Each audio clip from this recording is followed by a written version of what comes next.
Item ಯಾವುದೇ ಇರಲಿ try ಮಾಡಿ ಆಚಿ ಚಿಕನ್ ಮಸಾಲಾ. ಆಚಿ ಚಿಕನ್ ಮಸಾಲಾ. ಈ ಚಿಕನ್ ಕಟ್ ಮಾಡೋ ದೃಶ್ಯ ಯಾರಿಗೂ ಕೂಡ ನೋಡೋ ಹಾಗಿಲ್ಲ, ಅಷ್ಟು ಅಸಹ್ಯ ತರಿಸುತ್ತೆ. ಅದೆಲ್ಲವೂ ಕೂಡ ಗ್ಯಾರಂಟಿ ನ್ಯೂಸ್ನ ಕ್ಯಾಮ್ರಾ ಕಣ್ಣಲ್ಲಿ ಸೆರೆಯಾಗಿದೆ.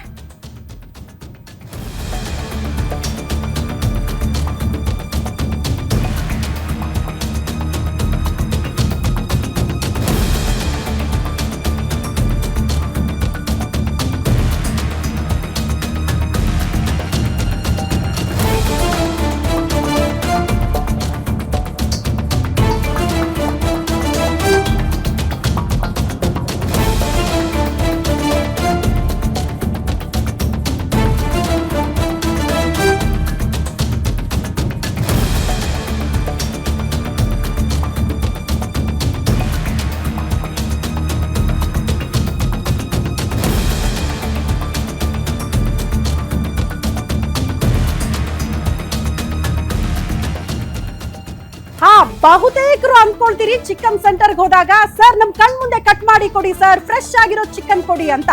ಬಟ್ ಈ ರೀತಿ ಶಾಪ್ ಗಳಿಗೆ ಹೋದ್ರೆ ನಿಮ್ಮ ಕಣ್ಣು ಮುಂದೆ ಅಂತೂ ಚಿಕನ್ ಕಟ್ ಮಾಡೋದನ್ನ ತೋರ್ಸಲ್ಲ. ಎಲ್ಲೋ ಕಟ್ ಮಾಡ್ತಾರೆ, ಎಲ್ಲೋ ಫ್ರೀಸರ್ ಅಲ್ಲಿ ಇಟ್ಟಿರ್ತಾರೆ, ಅದನ್ನ ತಂದು ಫ್ರೆಶ್ ಅನ್ನೋ ರೀತಿಯಲ್ಲಿ ನಿಮ್ಗೆ ಕೊಡ್ತಾರೆ. ಹಂಗಾಗಿ ಆ ದೃಶ್ಯ ನಿಮ್ಮ ಕಣ್ಣಿಗೆ ಬೀಳಲ್ಲ. ಎಷ್ಟು ಕೆಜಿ ಬೇಕು ಅಂತ ಅಷ್ಟೇ ಕೇಳೋದು, ಸೆಕೆಂಡ್ ಗಳಲ್ಲಿ ಕಟ್ ಮಾಡಿ ಕವರ್ಗೆ ಹಾಕಿ ಕೊಟ್ಟು ಬಿಡ್ತಾರೆ ನಿಮ್ ಕೈಗೆ.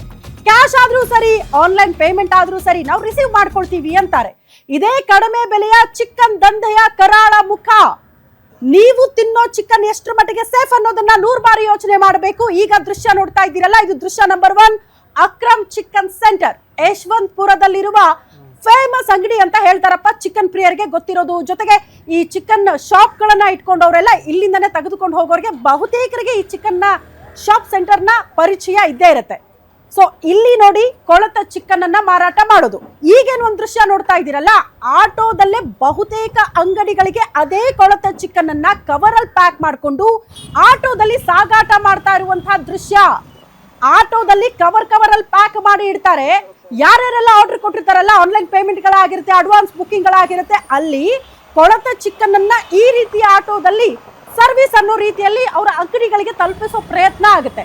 ನಿಮ್ಗೆ ಒಂದು ನೆನಪಿರ್ಲಿ, ಚಿಕನ್ ಅಂದ್ರೆ ಯಾವುದೇ ಕೋಳಿಯ ಮಾಂಸ ಆದ್ರೂ ಕೂಡ ಆ ಕೋಳಿಯನ್ನ ಕಟ್ ಮಾಡಿದ ಬಳಿಕ ಇಂತಿಷ್ಟು ದಿನಗಳಲ್ಲಿ ಅದರ ಮಾರಾಟ ಆಗಬಿಡಬೇಕು, ಇಷ್ಟೇ ದಿನದಲ್ಲಿ ಅದರ ಸೇವನೆ ಆಗಬಿಡಬೇಕು. ಅದು ಜಾಸ್ತಿ ದಿನ ತೆಗೆದುಕೊಂಡ್ರು ಕೂಡ ಆರೋಗ್ಯಕ್ಕೆ ಮಾರಕ ಅಂತ ಬಹುತೇಕರು ಹೇಳ್ತಾರೆ. ಅದು ತಿನ್ನೋದು ವಿಷ ಅನ್ನೋ ರೀತಿಯಲ್ಲಿ.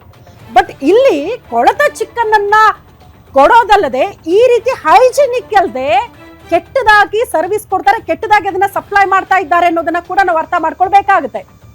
ಅದೇ ರೀತಿ ಮತ್ತೊಂದು ದೃಶ್ಯವನ್ನ ಕೂಡ ಗಮನಿಸ್ತಾ ಇದ್ದೀರಿ. ಈ ರೀತಿ ಪ್ರತಿಷ್ಠಿತ ಹೋಟೆಲ್ಗಳು, ಈಗ ಒಂದು ಹೋಟೆಲ್ ಮಾತ್ರ ತೋರಿಸ್ತಾ ಇದ್ದೀವಿ, ಈ ರೀತಿ ಪ್ರತಿಷ್ಠಿತ ಹೋಟೆಲ್ಗಳಿಗೆ ಇಲ್ಲಿಂದಲೇ ಚಿಕನ್ ಸಪ್ಲೈ ಆಗ್ತಾ ಇದೆ ಅನ್ನೋದನ್ನ ಕೂಡ ನೀವು ಅರ್ಥ ಮಾಡ್ಕೊಳ್ಬೇಕು. ಅಂದ್ರೆ ನೀವು ಯಶವಂತಪುರಕ್ಕೆ ಹೋಗಿಲ್ಲ, ಈ ಚಿಕನ್ ಸೆಂಟರ್ ಅಲ್ಲಿ ನಾವು ಚಿಕನ್ ತಗೊಂಡಿಲ್ಲ ಅಂತ ಅಂದ್ಕೊಂಡ್ರೆ ತಪ್ಪು. ನಿಮ್ಮ ಮನೆಯ ಹತ್ತಿರದ ಯಾವುದೇ ಚಿಕನ್ ಸೆಂಟರ್ಗೆ ಹೋದ್ರೂ ಕೂಡ ಇಲ್ಲಿಂದನೇ ಸಪ್ಲೈ ಆಗ್ತಾ ಇರುತ್ತೆ. ಅದನ್ನ ನೀವು ಅರ್ಥ ಮಾಡ್ಕೊಳ್ಬೇಕು. ಈ ರೀತಿ ಚಿಕನ್ ಕಟ್ ಮಾಡ್ತಾರೆ, ಆಟೋದಲ್ಲಿ ಸಾಗಾಟ ಮಾಡ್ತಾರೆ, ಪ್ರತಿಷ್ಠಿತ ಹೋಟೆಲ್ಗಳಿಗೆ ಅದನ್ನ ಸಪ್ಲೈ ಕೂಡ ಮಾಡ್ತಾರೆ. ನೀವು ಮನೆ ಹತ್ರ ದೊಣ್ಣೆ ಬಿರಿಯಾನಿ, ಆ ಬಿರಿಯಾನಿ ಸೆಂಟರ್ ಅಂತೆಲ್ಲ ಹೋಗ್ತಿರಲ್ಲ, ಅಲ್ಲೆಲ್ಲ ಕೂಡ ಎಲ್ಲಿಂದ ಬರುತ್ತೆ ಚಿಕನ್? ಇದೇ ಚಿಕನ್ ಸೆಂಟರ್ ನಿಂದ, ಅಕ್ರಮ್ ಚಿಕನ್ ಸೆಂಟರ್ ನಿಂದಲೇ ಸಪ್ಲೈ ಆಗುತ್ತೆ. ಕಾರಣ, ಅಂಗಡಿ ಇಟ್ಕೊಂಡು ಅವ್ರು ಏನ್ ನಿರೀಕ್ಷೆ ಮಾಡ್ತಾರೆ ಹೇಳಿ? ಲಾಭದ ನಿರೀಕ್ಷೆ. ಅದು ಜನರ ಆರೋಗ್ಯ ಹೆಂಗಾದ್ರೂ ಹಾಳಾಗೋಗ್ಲಿ ರೀ, ದುಡ್ಡು ಬೇಕಲ್ಲ, ನಮಗೆ ದುಡ್ಡು ಮಾಡ್ಬೇಕಲ್ಲ. ಅತ್ಯಂತ ಕಡಿಮೆ ಬೆಲೆಗೆ ಚಿಕನ್ ಸಿಗುತ್ತೆ ಹೋಲ್ಸೇಲ್ ಅಲ್ಲಿ ಕಾರಣಕ್ಕೆ ಇಲ್ಲಿ ಆನ್ಲೈನ್ ಪೇಮೆಂಟ್ ಮಾಡ್ತಾರೆ. ಕೆಜಿ ಗಟ್ಟಲೆ ಚಿಕನ್ ಅನ್ನ ತರಿಸ್ಕೊಳ್ತಾರೆ. ಅದನ್ನ ಜನರಿಗೆ ಇಂತಿಷ್ಟು ಅಂತ ರವಾನೆ ಮಾಡ್ತಾರೆ. ಇಲ್ಲಿಂದ 30, 40, 50 ರೂಪಾಯಿಗೆ ಚಿಕನ್ ಸೆಂಟರ್ ಅವ್ರು ತರಿಸ್ಕೊಂಡ್ರೆ ನಿಮ್ಮ ಕೈಗೆ ಸೇರೋದು ಹೇಗೆ ಗೊತ್ತಾ? 100 ರೂಪಾಯಿ, 120 ರೂಪಾಯಿ ನಿಮ್ ಕೈಗೆ ಆ ಚಿಕನ್ ಅನ್ನ ತಂದು ಕೊಡ್ತಾರೆ. ಅದು ಒಳ್ಳೆಯದಾ, ಶುದ್ಧವಾಗಿರೋದಾ, ಹೈಜಿನಿಕ್ ಆಗಿ ಅದನ್ನ ಕಟ್ ಮಾಡಿದ್ದಾರಾ, ಸೇಫ್ ಆಗಿದೆಯಾ ಚಿಕನ್ ಅಂತ ನೀವು ಪ್ರಶ್ನೆ ಮಾಡಿದ್ರೆ ಇಲ್ಲ, ಕೊಳೆತ ಚಿಕನ್ ಅನ್ನ ನಿಮ್ಗೆ ಕೈಗೆ ಕೊಡ್ತಾರೆ. ನಿಮ್ ದುಡ್ಡು ಹೋಯ್ತು, ನಿಮ್ಮ ಆರೋಗ್ಯನೂ ಹೋಯ್ತು. ಅದ್ರ ಬಗ್ಗೆ ಯೋಚನೆ ಮಾಡಿ ಅಂತ ಹೇಳ್ತಾ ಇರೋದು.